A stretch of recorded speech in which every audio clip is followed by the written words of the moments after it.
తల్లిదండ్రులు, దేవుని వాక్యము చెప్తుంది, బిడ్డలు యెహోవా ఇచ్చు బహుమానం అని పలకాలి, కానీ నువ్వు నాకు భారము అని పలకడము ఆపేయండి. దేవుడిచ్చిన బహుమానము ఆశీర్వదించబడుతుంది, దేవుడిచ్చిన బహుమానము వర్ధిల్లబడుతుంది, దేవుడిచ్చిన బహుమానము మంచిది అని పలకడం మొదలు పెట్టండి. మాట సెలవిస్తే దాని ప్రకారం అయిపోతుందా?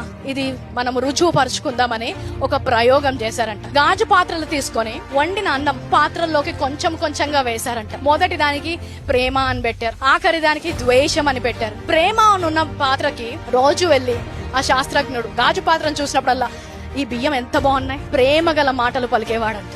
ద్వేషం అని ఉన్న గాజు పాత్రను చూసినప్పుడు దీన్ని ఎవ్వడు తినడు, నేను చూస్తేనే అసహ్యమే వస్తుంది అని ద్వేషపు మాటలు పలకడం మొదలు పెట్టాడు. 30వ రోజు నుంచి ఆయన ఒక మార్పు చూడడం మొదలు పెట్టాడంట. ఏ పాత్రతో అయితే ప్రేమగా మాట్లాడినప్పుడు ఆ అన్నము అలాగే తెల్లగా మంచి వాసన వస్తుందంట.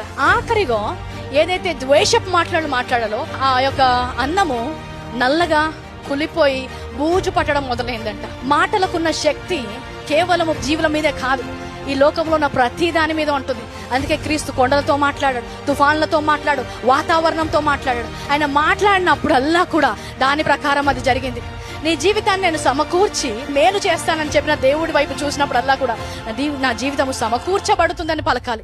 నా జీవితానికి అర్థం లేకుండా ఎటుపట్టే ఆడు వెళ్ళిపోతుందని పలకకూడదు.